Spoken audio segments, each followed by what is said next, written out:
Sae-byeok had promised himself he would feel nothing on this table. For almost an hour he managed it, holding still while a near stranger worked a needle over the worst thing that had ever happened to him, giving away nothing, neck bared, jaw aching with the effort of staying flat. And then, without warning him first, his own body gave him away. His scent came up off his skin. Warm, sweet. A smell he had been sure the forced bond burned out of him years ago. It rose from the gland under the needle, from the scar itself, and it did not drift off into the room. It reached one direction only, toward the man bent close over his neck. And Sae-byeok knew, with a sick drop in his stomach, exactly what it was saying, and exactly who it was saying it to. He tried to pull it back and could not, and there was nothing left to do but lie there with his eyes shut and let it happen. The most private thing his body had to say, said out loud to an alpha he barely knew. The needle lifted away. The machine went quiet. The hand resting against his jaw stopped moving, and the room seemed to go still with it. He could feel the man over him not moving. He could feel him deciding. The air between them had gone thick and dangerous, and underneath the fear was the thing he had not let himself feel in longer than he could remember. The want, the pull, the terrible thrill of being this close to someone and wanting them closer. This was the part where they asked about the scar. He had a flat voice ready to end the conversation, and he opened his mouth to use it. The alpha set the needle down and spoke first, low, his mouth close enough that Sae-byeok felt it against his skin. You can stop holding your breath. I felt it too. He had walked in an hour ago certain he was only here to bury something. Pinned to that table with the needle down and the words still hanging in the air, he understood far too late that he had walked into something he did not know how to walk back out of. Hey. Before we dive in, let me know in the comments where you are watching from. I love reading everyone. Now sit back, relax, and enjoy today's story. Sae-byeok taught kindergarten in a brick building near the river, and on the day he interviewed for the job, the thing that sold him was not the bright classroom or the south windows or the reading corner with its worn rug. It was the front door, heavy, old, with a steel core under the paint and a lock that took a real key. He had stood with his hand flat against it while the principal talked about class sizes and felt his shoulders come down in a way they had not in months. He took the job that afternoon. He told everyone it was the light in the room. He knew it was the door, and he let himself keep that one small lie, because a man who had given up most of his lies was allowed to keep a few. He taught the 4- and 5-year-olds the class right before real school started, and he was good at it in a way that surprised the parents and did not surprise the children at all. Children did not care that he was an omega who flinched at sudden movement. They cared that he knew every one of their names by the second day, that he could tell when a meltdown was really about a missing nap, that he never raised his voice and never had to. He spent his days in a low room full of small chairs and paper snowflakes and people who asked nothing of him but kindness. And at the end of each day he locked the heavy door behind him and walked home through the cold to a sublet with a chain he had installed himself. It was a good life. He had built it out of the wreckage of a worse one, and that counted for something. He had grown. He believed that. He had moved across the country, found a counselor who did not flinch at the parts of the story he could manage to tell, learned to sleep again, mostly. The bad years were over. The man was gone, fully gone, no thread of him left in Sae-byeok's life but the mark he had left behind. He had survived it and built something on top of the surviving, and he was proud of that in a quiet way he would never say out loud. There was only one piece left. The scar sat at the side of his neck over the scent gland, a crescent of raised silver, and he could hide it under collars in winter and his own hand in summer, but he knew it was there. On the bad mornings he would catch it in the mirror and feel the steadiness he had built go thin for a second, because the scar did not know he had grown. The scar remembered. As long as it sat on him, some part of him was still standing in a room he had walked out of 2 years ago, still braced, still waiting for a key and a lock, so he decided to erase it. It took him a long time to decide, and once he decided, it took him longer to do. He told himself it was simple. People got scars covered all the time. Surgical scars, accident scars, the ink doing what skin could not, turning a wound into a choice.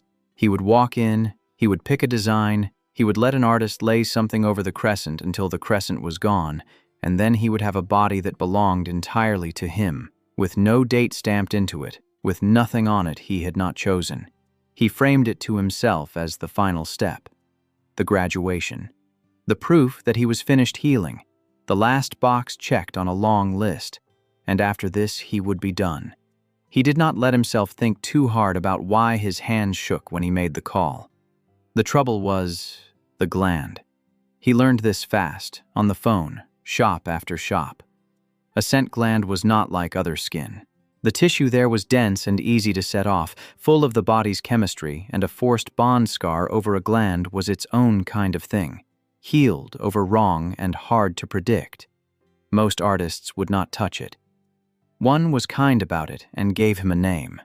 Another went quiet when he described the location and then said carefully that he should really see someone who specialized, and that there were not many, and that the only one in the region with a real reputation for gland cover work was a man named Reon 2 hours up the river who was particular about who he took. Sae-byeok almost did not call. 2 hours was far. Particular sounded like another word for refusal, but the alternative was leaving the crescent on his neck for the rest of his life, and he had decided he was finished with the crescent, so he called, and a brisk woman named May took down his information and told him Reon would want to see the scar in person before he agreed to anything, no promises, and that the consult was free. He drove up on a gray afternoon at the edge of winter. The studio sat above a record shop, up a narrow stair, and at the top was a bright room with a wall of framed work that was not what he had expected. No skulls, no roses, quiet pieces. A spray of branches that, when he looked closer, followed the line of a surgical scar so exactly the scar became a stem. Birds rising off what he realized was a burn. All of it cover work, all of it turning damage into something a person could stand to look at. Sae-byeok stood in front of the wall with his coat still on and felt, against his own caution, something he had kept clenched for a long time start to loosen. "You here for the neck piece?" He turned. The man in the studio doorway was younger than he had pictured, late 20s, built solid through the shoulders but easy with it, dark hair pushed back, forearms inked to the wrist in the same quiet style as the wall. He was wiping his hands on a cloth and looking at Sae-byeok with a directness that was not unkind, only level, the look of a person who had stopped pretending not to see things a while ago. "That's me," Sae-byeok said. "Reon." He did not offer the hand. Sae-byeok noticed it and was grateful for it and could not have said why. May said gland cover. "Sit if you want. Coat's fine." The consult chair faced the window. Sae-byeok sat. Reon pulled the workstool over and sat too, a careful arm's length away, and did not crowd him, and waited. "It's here," Sae-byeok said, and drew his collar down. He had braced for the question. The "where did you get that?" The "what happened?" The careful probing tone people used when they had already guessed and wanted him to say it so they would not have to. Reon looked at the scar for a long moment, his expression giving nothing, and then he looked back up at Sae-byeok's face, and the question he asked wasn't the one Sae-byeok had braced for. "What do you want it to be?" Sae-byeok blinked. "What?" "The cover. People come in wanting the scar gone. That's the easy part, making it gone." Reon leaned back. "Harder part's what goes there instead. That's the part you live with. So, what do you want it to be?" No one had asked him that. Every other shop had asked about the scar, the gland, the risk, the why. This man had skipped all of it and gone straight to the only question that was actually his to answer, and Sae-byeok found that he did not have a flat, practiced voice ready for it, because he had never prepared one. "I don't know yet," he admitted. "Okay." Reon said it like that was a real answer. "Then we figure it out before I put a needle anywhere near you. I don't cover a gland blind." There was something underneath that last sentence, some weight Sae-byeok could not place, but he did not chase it. He was too busy noticing that he had been in this room a while and had not once checked the position of the door. They talked. Not about the scar. About the work. Reon explained the risk plainly, without softening it into nothing and without making it a horror how the gland tissue could react, the longer healing, the fact that a forced bond scar could behave in ways a clean scar would not, because the tissue had been claimed and the claim left more than a mark. He said he would not pretend it was nothing. He said he would also not refuse a person the right to take their own neck back if they understood what they were choosing. He said both of these things in the same even tone, and Sae-byeok, who had spent the bad years being handled either like glass or like a problem, sat in the gray window light and felt himself be talked to like a man. "Why this work?" Sae-byeok asked, before he could decide whether it was rude. "Just scars. You could do anything." Something moved behind Reon's eyes and then was still. "Could," he agreed, and did not answer. And Sae-byeok understood that he had walked up against the man's own locked door, and he let it be, the way he wished people would let his be. "Think about what you want it to be," Reon said, standing. "No rush. When you know, call May. We'll book the first session. And Sae-byeok." It was the first time he had used the name. If you decide you don't want it at all, that's also a real answer. The scar's not a thing you owe anybody an erasure of. Sae-byeok drove home in the dark with the heater running and the river somewhere off to his right, and he did not turn on the radio, and he thought about what he wanted it to be. And underneath that, quieter, he thought about a man who had asked him the right question and answered none of his own. He called May 4 days later. He had decided what he wanted it to be. He wanted reeds, the tall, thin ones that grew along the river he had driven beside, the kind that stood in the cold with ice on them and came back every spring. He wanted a stand of them up the side of his neck, covering the crescent so that what was there instead of the scar was something that grew. When he described it to May over the phone, his voice cracked on one word, and she did not comment on it, only said, Reon would like that, and booked him for the following week. That was how Sae-byeok came to be lying on the padded table with his neck bared and his determination intact and his scent, an hour in, betraying him completely. And that was how Reon came to set the needle down. And say I felt it too, and turned the entire careful structure of Sae-byeok's good life on its quiet axis. For a moment, neither of them did anything with it. Reon stripped off the soiled glove and pulled a fresh one from the box, the small ordinary sound of it. And when he spoke again, his voice had returned to the level register of the consult, the work voice, the safe one. We can stop for today if you want. No charge for the part we didn't do. Glands reacting, which I expected. You're allowed to need a minute. Sae-byeok pushed himself up to sitting. His hand went to his neck, to the first of the reeds and the raw-worked skin and the scar still showing silver underneath them. Barely touched yet. Only started. His face was still hot. The pear note had not entirely faded, and they both knew it, and neither of them said it. And the not saying had become its own kind of intimacy, a thing they were now holding together. I'm fine, he said, which was the flat, practiced voice, finally arriving, late and useless. Reon looked at him, not the probing look, just a look. Sure, he said kindly, and let him have the lie, the same as he let everything be. Sae-byeok came back the next week, and the week after. He told himself it was the work. The reeds took shape slowly up the side of his neck, session by session, green and gray and alive, and Reon was careful, slow, which meant hours on the padded table with his neck bared to a man whose hands he had come to trust before he had decided to. He told himself he kept making the drive because the work was good, and the artist was the only one in the region, and a thing worth doing was worth doing right.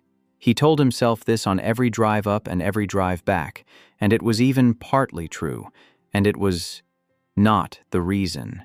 The reason was that the studio had become the one place his body let its guard down.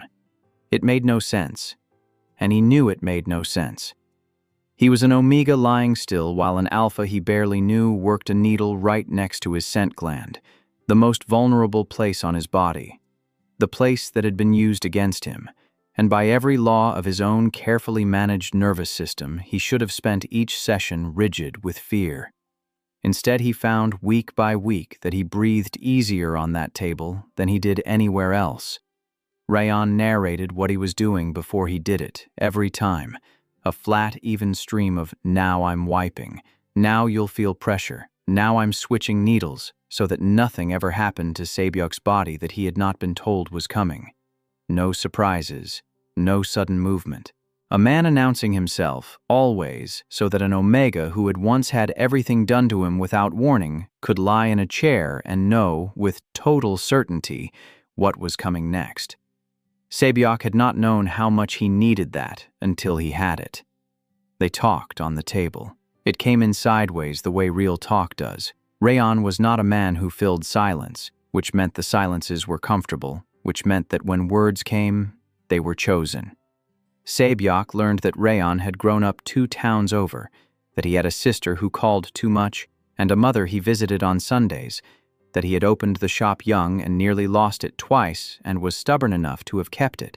Reon learned in turn the surface of Sae-byeok's life, the kindergarten, the 4-year-olds, the paper snowflakes, the boy who had bitten another boy, and how Sae-byeok had handled it without anyone crying, and Reon had laughed at that, a low, real laugh, and Sae-byeok had felt the sound of it land somewhere in his chest and stay. He did not tell Reon about the scar. Reon did not ask.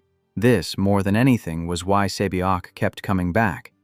The man knew. He had to know. You did not specialize in gland cover work and look at a forced bond crescent on a 25-year-old and fail to understand what you were looking at, and still, he never made Sae-byeok say it.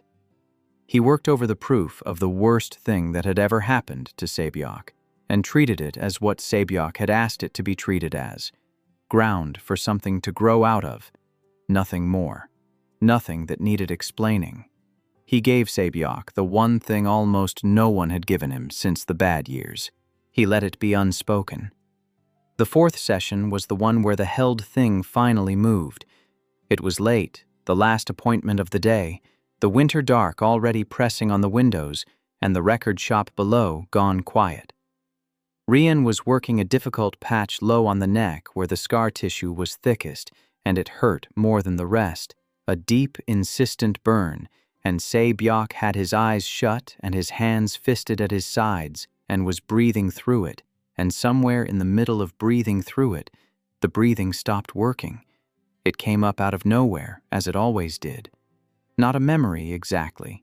The body's memory, which was faster and older than the mind's. The pressure on his gland, the angle of his own bared neck, the helplessness of lying still under someone, and his system simply skipped the present and dropped him into the past, and his breath went ragged, and his scent flooded the room sharp and white with terror. Wet chalk and crushed mint gone acrid, and his vision narrowed, and a small sound came out of him that he would have given anything not to make. He felt the needle lift away instantly. Sae-byeok. Reon's voice, close, level, anchored, not alarmed, anchored. "You're in my studio. It's winter. The door behind you is locked and you have the only other key. I gave it to you the 2nd week. It's in your coat pocket right now. Nothing is happening to you. Find the window. Tell me what you see." Sae-byeok's eyes opened. The window, the brick, the framed birds rising off the burn. His own breath, still wrong. "I can't," he got out. "You can. You don't have to do it well. The reeds are about 1/3 done. There's a band playing 2 blocks away. You can hear the bass if you listen. My left glove has a tear in it. I haven't changed yet because I'm not going to move until you tell me to. Take your time." And then, slow and careful, telling Sae-byeok what he was doing before he did it, as he always did, Reon moved. "I'm going to scent you," he said. "The back of your neck, away from the gland. It might help your body know you're safe. I won't if you don't want it. Say no, and I won't, and we'll do it another way. You decide." Sae-byeok could not speak. He managed, barely, to nod. Reon leaned in. Sae-byeok felt the warmth of him arrive before the touch, cold iron and bitter orange, and, under it, the low note of beeswax that meant Reon's hands were certain. And then the alpha pressed the side of his face to the unmarked side of his neck and breathed out, slow, against his skin. It was meant to be a body telling another body the danger had passed, alpha to omega, and at first that was all it was. The terror in him started to ease. Then his breathing came back, the fear thinned out, and what was left underneath it was something he had no name for. Reon's mouth was a breath from his skin. He could feel the warmth of it, the slow, even pull of the alpha breathing him in. And somewhere low in his body, something began to burn. Not fever, not the old biology, just want, plain and bright and brand new. He had been bonded once, by force, and he had survived a long stretch of careful nothing. And in none of it had he ever felt this, the simple wish to turn his head and close the space himself. His pear scent rose to meet Reon's, unhidden, and Sae-byeok understood at last what people meant when they said they ached for someone, because he was doing it now, for a man he was not sure he was allowed to want. Reon went still against his skin. Sae-byeok felt the alpha's breath catch, felt his scent warm and reach back, just once, the wanting in it as plain as Sae-byeok's own. Neither of them moved, and Sae-byeok did not know which of them would break first. Then Reon drew back. Slow, deliberate, putting careful space between them, every inch of it visibly costing him, and Sae-byeok felt the cold rush back into the space where Reon had been, and hated how much he did not want him to go. They looked at each other. The studio was very quiet. "That," Reon said, and stopped, started again. "That's the second time." Sae-byeok did not say anything. There was nothing to say that the room did not already know. "I need you to know I'm not going to do anything about it." His voice was rough now, the work voice gone. "I don't touch people who come to me for this. You came here to take something back, not to hand a different alpha a piece of it. So, whatever my body's doing, it's mine to handle, and it doesn't put 1 ounce of weight on you. Do you understand me?" Sae-byeok understood that he had spent so long braced for an alpha to take, and that he was sitting across from one who was, visibly, with effort, choosing not to, and that this was a thing he had not known he needed to witness until he was witnessing it. What if, he heard himself say, and his own voice frightened him, because it was not the flat practiced one, and it was not the terror one. It was a third voice, an honest one, rusty from disuse. What if it is mine to handle too? Reon's eyes closed for a second. When they opened, he looked like a man holding a door shut against his own weight. "Then we go slow," he said, "slower than anything you've ever done. And you set the pace, every inch of it, and the first time it stops feeling like yours, you tell me, and I stop. That's the only way I'd ever. That's the only way." Sae-byeok did not answer. He did not need to. He let his breath go out, long and shaky, and lay back against the table, and that was answer enough for both of them. He did not finish the session. He bandaged the worked skin with hands that were not quite steady, and he walked Sae-byeok down the narrow stair to the cold street, and he stood in the doorway of the record shop and watched until Sae-byeok's car pulled out and turned toward the highway and the long, dark drive home. And Sae-byeok, glancing in the mirror, saw him still standing there and felt the warm pear note rise in the empty car with no one to smell it but himself, and it did not feel like a betrayal anymore. It just felt like something in him had started working again. He should have been happy. He drove home, and he was, for most of the drive, lighter than he had been in years. The careful structure of his good life rearranging itself to make room for something new and terrifying and wanted. It was only when he got home, only when he had locked the door and set the chain and pressed his hand to the bandage on his neck, that the rest of it caught up with him. Not the warmth of the worked skin. Something older. Touching the scar had stirred up everything underneath it. Everything he had spent those years packing down flat, and now it was all loose in his chest at once.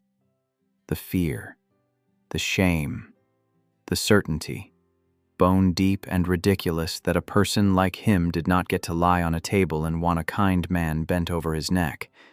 That wanting was the thing that got him hurt the last time. That feeling anything at all was a door he had bricked shut on purpose, and a needle had just knocked a hole in the wall. He had told himself the bad years were over. He had the papers in the bottom drawer that said the bond was gone, the counselor who said he was doing the work, the good lock and the good door, and the job full of small, kind people. He had built a whole careful life on the idea that he was finished, healed, sealed over. And 1 hour on a table with a man who smelled like cold iron and beeswax had shown him the truth he had been hiding from himself. He was not sealed over. He had only learned to hold very still. Sae-byeok did not sleep that night. He sat on the edge of his bed with the chain on the door, and he was not afraid of anyone coming for him. The man who had hurt him was gone. Truly gone. A closed chapter in another state with no thread left running back to Sae-byeok at all. That was not the fear. The fear was quieter and worse. It was that after all that time of wanting nothing, he wanted something now. Wanted someone. And wanting had always been the soft place where the worst things got in. He had survived by needing nothing, and now he needed to drive up a river to lie on a table and be near a man, and he did not know how to hold that and stay safe at the same time, because he had never learned that they could both be true. He turned on the lamp and made tea he did not drink and read the same page of a children's book over and over, because it was the only thing in the apartment guaranteed to be gentle. He thought about not going back. About calling May and canceling, finding an artist closer to home, finishing the reeds with a stranger whose hands he would never learn to want. It would be safer. It would keep the wall up. He sat with that option for a long time in the lamplight, and what frightened him most was how badly he did not want to take it. In the morning the children needed him, and the children were a kind of medicine. He cut paper hearts and broke up a dispute over the blue chair and read aloud in the voice he saved for stories, and for whole minutes at a time he forgot about Reon and the table and the thing that had come loose in his chest. But it kept coming back. He would catch himself standing at the south window with his hand drifting up to the bandage, and what surprised him was not fear. It was wanting. He wanted to be back on that table. He wanted the long road up the river. He wanted to be near the one person who had ever made his body feel safe enough to want anything at all, and the size of that wanting scared him more than the abuser ever had. He did not call Reon to cancel the next session. He thought about it. He drove up instead. He did not tell Reon about the warmth at first. He lay on the table and let the work begin, and the reeds grew, and the studio did its quiet work on his nervous system. The narration, the announced touches, the safety of a man who told you everything before he did it. But Reon read him the way he read skin. Not far in, he lifted the needle and sat back and said, "Something's wrong. You've been bracing since you walked in. Not the table. Something else." So Sae-byeok told him. Not all of it, but enough. That something had come loose in him on that table the week before, and he did not know how to put it back, and that he was not sure he could keep coming here and stay the careful, sealed, untouchable person he had spent so long learning how to be. He watched it land. Reon, who did not perform his feelings, did not perform this one either, but something moved through him and settled, and Sae-byeok understood that the man had heard the part underneath the words. Reon set the needle down and stripped his gloves and was quiet for a while. "I need to tell you something I should have told you at the consult," Reon said finally. "And after I tell you, you might not want me to finish this, and that's allowed." Sae-byeok sat up. "Okay.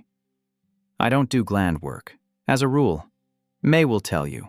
I've turned away people who drove farther than you did." Reon's hands were still on his knees. "I made an exception for you. And I told myself it was because of how you asked, and that's true, but it's not the whole reason. And you deserve the whole reason before this goes any further." He told it plainly, without reaching for sympathy, which was the only way Sae-byeok could have heard it.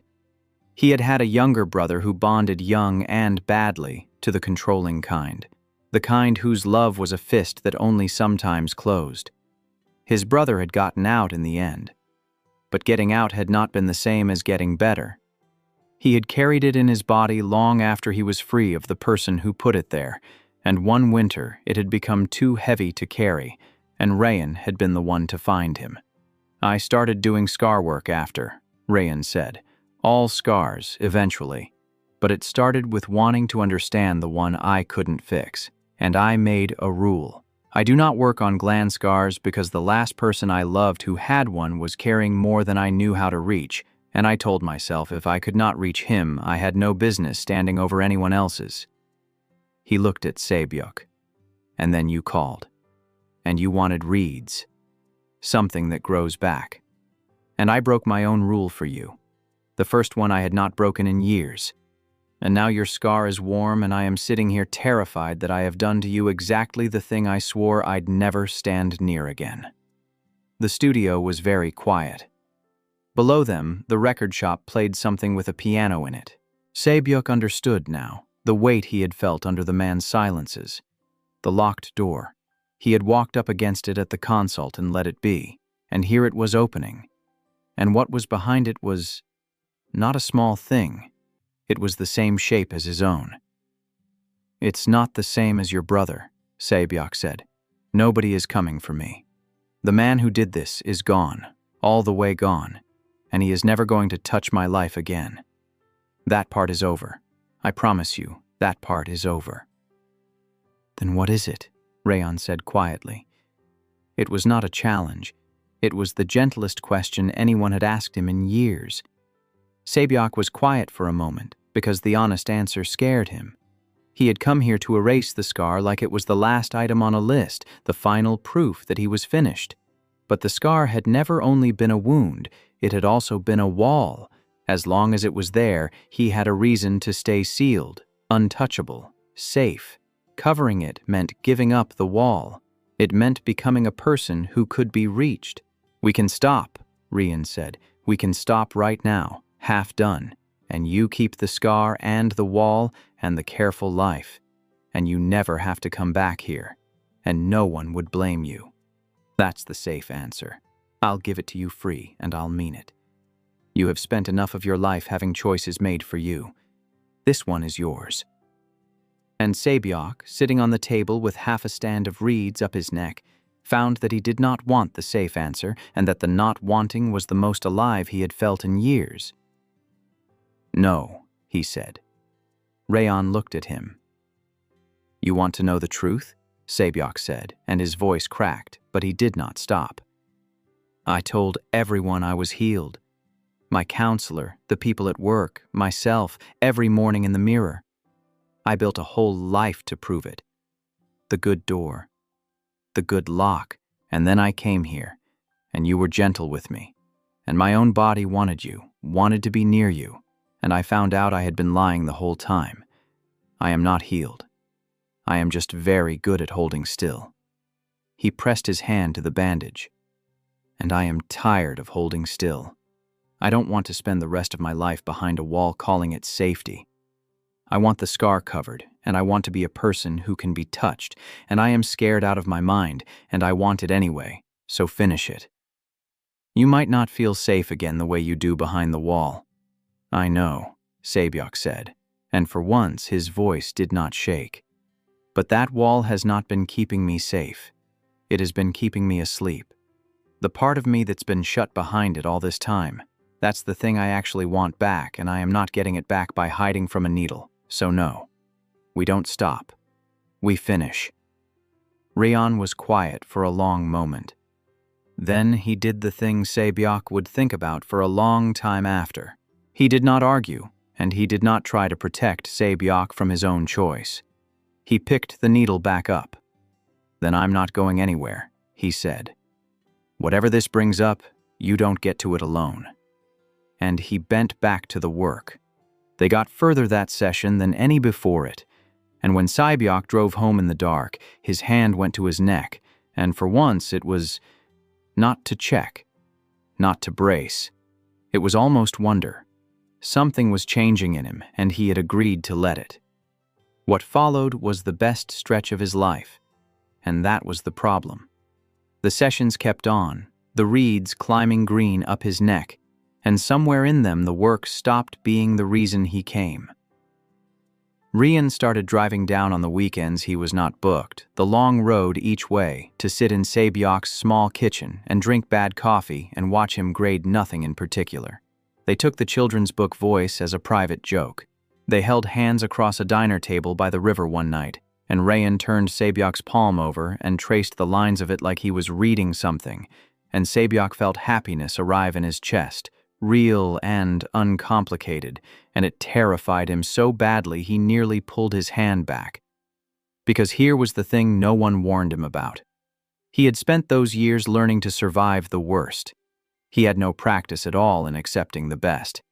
Every good day with Reon ran into the same wall inside him, the quiet certainty that he had not earned this, that a person who had let himself be claimed by force did not get to be cherished by choice, that the happiness was alone and the bill was coming. He started bracing for it like he used to brace for the lock. He started watching Reon for the moment it would turn, because everything had turned before, and a part of him decided it would be easier to end it himself than to stand there and wait to be left. So he started leaving first in small ways. He let calls go to voicemail. He was tired when Reon drove down, distant when Reon reached for him, careful in a way that had nothing to do with safety and everything to do with fear. He told himself he was protecting them both. He was not. He was running, the only way he knew how, from the one thing he wanted most. It came to a head on a cold night in Reon's studio. The reeds nearly finished. One last session left. Reon set the needle down partway through and said gently that Sae-byeok had been somewhere else for weeks, and asked with no edge in it at all if he had changed his mind. And Sae-byeok, cornered by his own fear, said the cruelest true thing he could find. He said maybe this had been a mistake. He said maybe he was not someone who could do this, that he had been broken in a place that did not mend, and that Reon should stop driving all that way to love a person who was only going to disappoint him.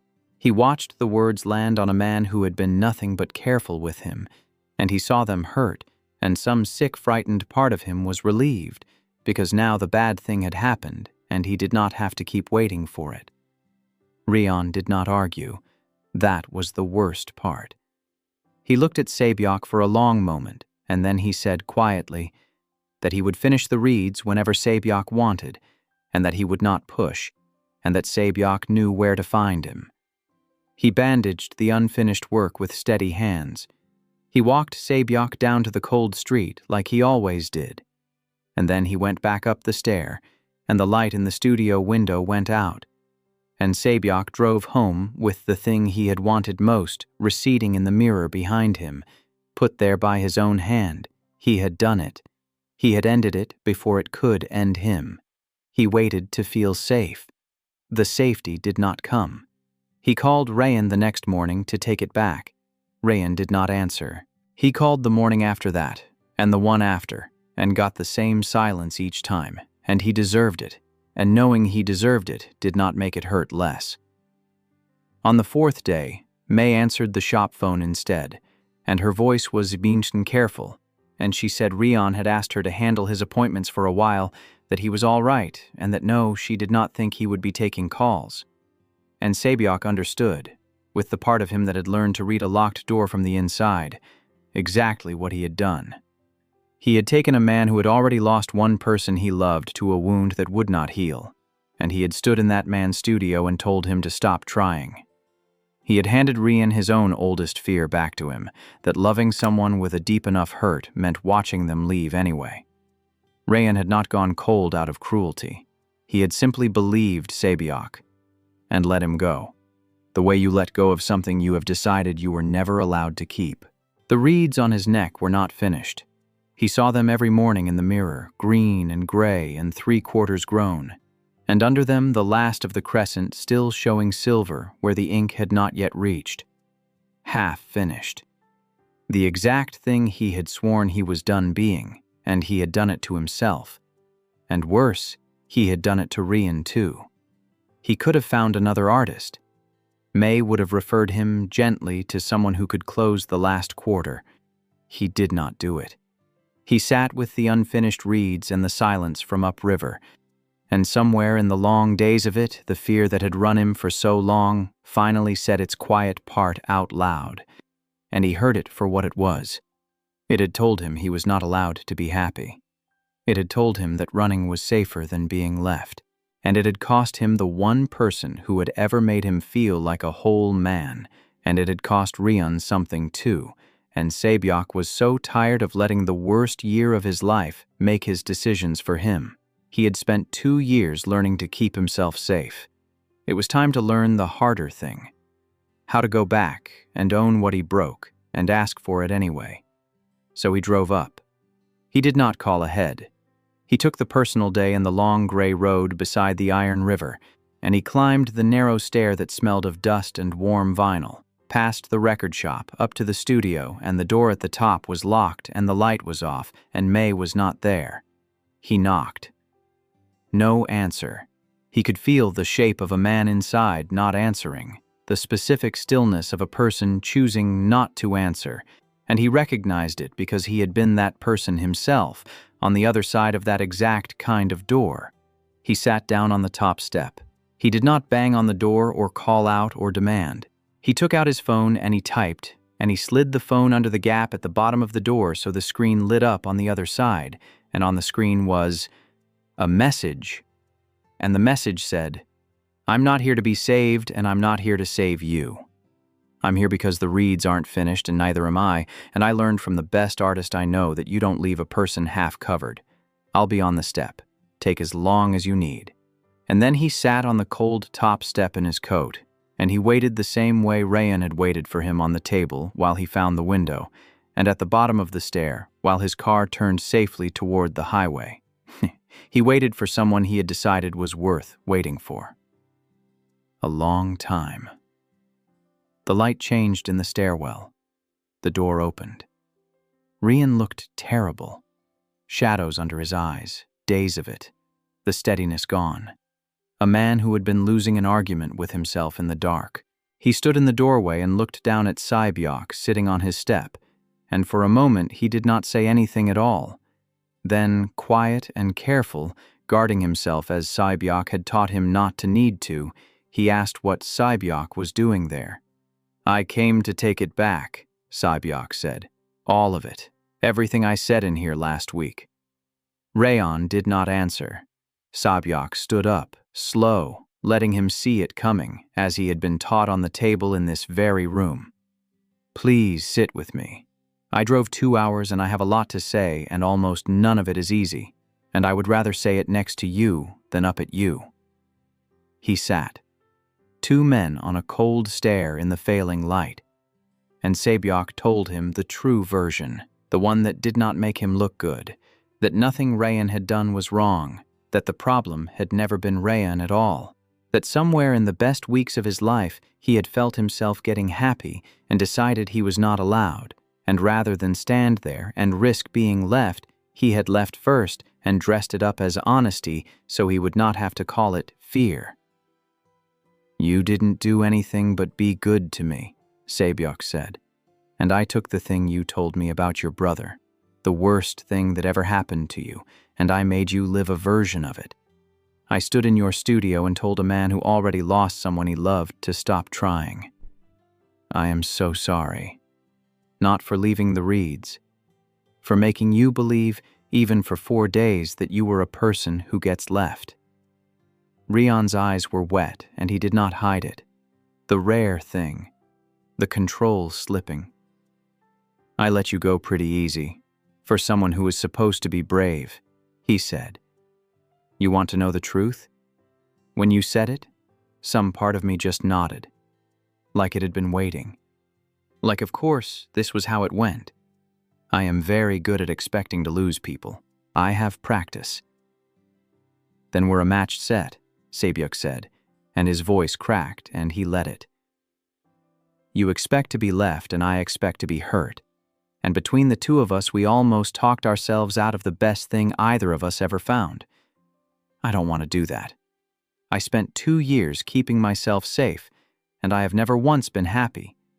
And then I met you, and I was happy, and it scared me so badly I broke it on purpose." He made himself look at Reon. "I don't want to be safe anymore. I want to be yours, and I want you to be mine, and I want both of us to stop flinching every time something good happens. I am not asking you to never struggle. I'm asking you to struggle here, with me, where I can see you. That's the only way I know how to do this. It's the only way I want to." The word sat between them in the cold. Reon did not jump to fill the silence, as he never did, and Sae-byeok made himself stay in it, made himself not take any of it back, because he had spent his whole life taking the brave thing back the second it left his mouth. "You hurt me," Reon said finally. "Not cruel, just true. I want you to know that, because you spent 2 years with people pretending you couldn't be hurt, and I'm not going to be one more of them. You hurt me, and I went dark on you for 4 days, which was my own old reflex, and that wasn't fair either." He turned on the step so they were facing. "But you drove 2 hours to sit on a freezing stair and say all that to my face. Do you have any idea how few people would do that? You think you're broken in a place that doesn't mend. I think you're the bravest person I have ever stood next to, and I think you got scared, the way scared people do, and then you got back in the car and came and fixed it. That is not a broken person. That is a person learning. I'm trying to learn," Sae-byeok said. "Then learn this part with me." Reon's voice had gone rough. "I'm not going anywhere. Not when you flinch, not when you run, not when you get happy and it scares you. I'm going to be right here being annoyingly steady about it until you believe me. That's the deal. Take it or don't, but I'm not taking it back." Reon let out a breath that was almost a laugh, the steadiness coming back into him by inches, and he reached out, slow, every inch of it announced first, as he had taught Sae-byeok safety should be, and when Sae-byeok did not pull back, he closed the last of the space and pressed his forehead to Sae-byeok's. Their scents came together in the cold stairwell, the cold iron and the wet chalk, and together they made something warmer and easier than either smelled alone. More than anything, it smelled like relief. And then Sae-byeok did the thing he had wanted to do on the table weeks ago and had not let himself, the thing no one had forced and no one had asked. He turned his head the last inch and kissed him. It was not careful. 2 years of holding still came undone in it, and Reon made a low sound against his mouth and brought a hand up to the unmarked side of his neck, not to hold him in place, but to keep him close, and kissed him back like he had been waiting just as long. The want Sae-byeok had felt on that table flared all the way up, bright and dizzy and entirely his own, and he understood that this was the part of himself the bad years had taken, and the part no tattoo could give back. Only this could, only choosing it. He pressed closer into the cold and the warmth of Reon and let his scent rise the whole way, unhidden, toward a man who had finally come out from behind his own door. "Finish the reeds," Sae-byeok said. "Tomorrow," Reon said. "Today I'm just going to sit here with you a while, if that's all right." "On this side of the door." "It's all right." They finished the cover-up the following week in the bright studio with the good light, and it was the last session, and it was different from all the others because nothing was being hidden in it anymore, not his scent and not what the man behind the needle had started to mean to him. Reon worked the final quarter slow, narrating every pass as he always had, and Sae-byeok lay on the table with his neck bared and waited for the old dread to rise, as it always had when anyone got near that part of him. It did not rise. The green of the reeds closed over the last silver edge of the crescent, and Sae-byeok understood that the scar had never been the thing he needed gone. It was the meaning he had hung on it, the proof that he was damaged, the wall he had hidden behind. The ink did not erase what had happened to him. Nothing could, and he had stopped needing it to. It just put something living over the place, something he had chosen, and let him carry it as a man who had survived instead of a man still bleeding. When it was done, Reon wiped the skin clean and set the needle on the tray. The small click, and he did not pick up the bandage right away. He laid his bare hand over the finished work, palm flat against Sae-byeok's neck, over the reeds, over the place where the scar had been. The most charged touch of all of it because it was the freest, a hand resting where once there had been only a mark made without asking. And Sae-byeok turned his head, slow, letting him see it, and pressed his cheek into the warm palm and chose it, all of it, the whole way down. "There's no scar," he said, looking in the mirror Reon held up. There were only the reeds, green and gray and good work, standing up the side of his neck. You would never know what was under them. "It's just mine now." "It was always yours," Reon said. "I just helped you get the rest of it back."